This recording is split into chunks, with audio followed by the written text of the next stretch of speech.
Hello everybody and welcome to another edition of Peteman Reviews. Today we have from Transformers Combiner Wars the Aerialbot Fireflight. This is the Unite Warriors version. The difference between the Unite Warriors version and the normal Hasbro release is that Unite Warriors gives you a colour scheme which is far more in keeping with the original colours of the Generation 1 toys. What's also noticeable is it replaces the new character Alpha Bravo with Fireflight. In terms of Fireflight himself, as you can see, he is basically a redeco of Slingshot, even to the point you see the jets, particularly the jet modes, are, aside from the colour schemes, identical. That said, I'd much rather have an original G1 character than a new one that's been made up. I don't really see the point of making up a new one. You didn't need Alpha Bravo. No need for it. You've got Fireflight. But regardless, the Unite Warriors version does give you the originals, which is why I got it. So in terms of jet mode, as you can see, the weapons are a little bit clunky, particularly be this one. But with all of the Combiner Wars one, it does mean that you don't have any excess kibble lying around. It does all have a purpose. So when you transform him into Superion, there's no bits lying around. That said, this it works clearly as a gun, but it's also a foot and a hand as well for Superion. So you kind of it does just about work as all three of them, but it's not ideal. So it kind of depends on which way you look at it. As a gun like that, it's all right, but bear in mind when he holds it, you've got all that on show. It perhaps works a little bit less. That said, he does come with his own gun as well, so it's not too bad. So in terms of as the jet mode, it has to be said, Fireflight looks quite good. The feet are a little bit odd. As with all of them, the feet are totally unmovable. That is the way they are. A little bit of a missed opportunity there. It would have been perhaps nice if they could just flip up and out of the way. Otherwise, he's not too bad at all. Obviously, underneath is where the robot mode hides, but you expect that on pretty much all of the jets. The underneath actually covers most of the robot. The feet, again, are really obvious, and I do kind of think it's a bit of a missed opportunity that they could have just had them rotate up so it goes in a straight line like that, and that would have got them nicely out of the way and made a nice sleek line here. And I'm a little surprised they didn't. I mean, it can't cost much more to do that, but this is a flaw with all of the Aerialbots. Otherwise, I particularly like the fact it does have a front wheel. That's a nice little bit of detail there. And all told, it looks really good. The colour schemes are very original. Yes, they aren't cheap, but they're not masterpiece toys. They're not at that kind of level at all. They are at a level of the idea is, as with the G1 versions of the combiners, it's encouraging you to buy all of them in order to make the combiner robot, in this case Superion. So as with all of the Aerialbots, with the exception of Silverbolt, the transformation to robot mode is very, very similar. So to begin with, we'll just flip that out of the way because you don't need that. It's also worth noting on here, the tail fins are a bit more rubberised, and these pointy bits are a little bit of bend and play into them. See, the wings all move out of the way too. And I guess that's just it's probably safety function. So these are slightly less bendy than some of the others, but they are still a little bit more flexible, a little bit softer than the others. These wings in particular are quite soft. So it's fine if you look at them, you haven't got a broken one, that is just the way they are meant to be. So we'll just fold these up. You then need to move the legs down. So to begin with, unhook the arms, because they actually slit into little grooves there. So it will move without unhooking them, but it's not meant to, if you know what I mean. So these just fold out. It's a fairly typical arrangement here of how the legs move now. It's alright once you get used to it. And as you can see, as you've seen on loads of videos now, that you've got the little tab there and a little slot here.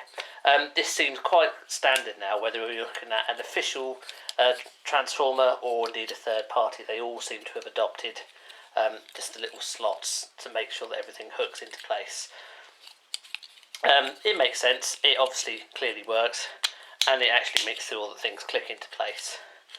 On this one, just to make sure it does as well. You also have a little slot there, and that tab should go in too. So I'm a bit surprised it hasn't, because it has on this side. As you can see, that's absolutely flush. On this side, it didn't want to. Oh, I just need to move the leg around. So as you can see, that's now flush. So that is his feet. There's very little to do with it. Oh, we're not quite done actually, because you just need to move the tail fin up like that. So in terms of the rest of him now, this flips up, flips back, so it hooks like that. As you can see, again, you've got the little spokes there. These slot into little tabs here very easily. Head flips round like so.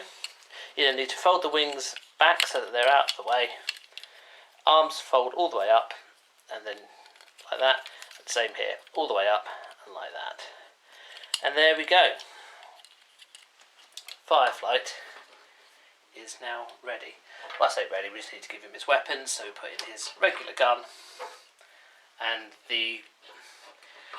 it's the big gun, but it's the optional weapon in that it's not officially his weapon, it is just the leftover parts from Superior. And there we are, that is Fireflight. A pretty decent toy. You can obviously see the compromises that have been made with the transformation to Superior, namely the fact that the feet do not move at all, and this quite obviously here is where this flips round to make the connector. It's perhaps a bit of a shame that they haven't painted this red or silver, because it's really obvious that it's not actually part of his robot mode, it is part of the combination mode. But otherwise it's good. Sculpting on the head is very good. In fact, it does have a tendency to make him look a bit like Optimus Prime, but that aside, it's actually very good sculpting. And just while I'm onto it, on jet mode as well, I quite like the jet intakes there, the little vents. They're quite a nice little detail as well. So all told, it's a good looking toy. The Autobot symbol sculpted, there we are, on his chest there, that looks particularly good as well. Good arm movement, as you would expect from a modern Transformer toys, but you've got full rotation here, rotation there. His hands don't move at all. In fact, while he obviously has sculpted hands, if we just take out this one, for example, if you just bear with me, there, take that out of the way, quite obviously sculpted hands, they don't have any movement at all, in any way to transform at all, which is, I guess again, that's a compromise with the fact it's not a masterpiece toy. It's not too bad. The legs do swivel a little bit awkwardly, because it's not really a waist. It is a waist, but it's not its primary purpose. That it's primary for when you transform into Superior. But there is a swivel option there available, and he does have knees which work quite well too. It's just a shame about the feet. All told, good toy. Good range of movement. In terms of height comparisons, compare him with G1 Optimus Prime. This is the commemorative version. As you can see, it's a little bit wobbly. And with the G1 Power Master version of Dreadwind, you know, he doesn't exactly look out of place. Yes, he's a little bit shorter than both, but again, that kind of feels right, doesn't it? You wouldn't expect a combiner, particularly a Combiner Wars combiner, to be huge. When we looked at Devastator before, the third-party ones, they are always big toys. They're always quite tall toys. Whereas the Combiner Wars, the official ones, are a bit on the shorter side. I would imagine Titan Class Devastator might be the exception to that rule, but the actual Combiner Wars guys, with the exception of course of the middle guy, Silverbolt, are always a bit shorter. That was true in the original toys as well, so you could argue it's keeping in line with the general G1 theme. Overall, we'll just take these guys out of the way here. Simple transformation. A bit of relief after all the previous transformation, so it is quite nice to see that simple replication. And because he still retains the Scramble City style combiner, namely this part being the hook on, he will connect with any other Combiner Wars combiner you see. So you can hook him with Menasor, you can hook him with Grand Optimus, you can hook him with Victorian, you can hook him with Bruticus, all of those and make different parts out of them. So it does retain that Scramble City element, which again is quite a nice little idea for those who had Scramble City style combiners in the past. Good toy. As I will probably say on all the videos for the Aerialbots, the feet really do let him down. I do wish they'd done some form of manoeuvrability on them there. Otherwise, the sculpting is good. The Unite Warriors element, which aside from anything gives you Fireflight in the first place, but also gives you the G1 style colouring, look really good. It really feels like it's an updated version of the G1 robot, and not just another robot by the same name. So there we are. That is the Unite Warriors version of Transformers Combiners Aerialbot Fireflight. Thank you very much for watching. Please do leave any comments below, click on the other links, and we'll see you for the next video. Thank you. Goodbye.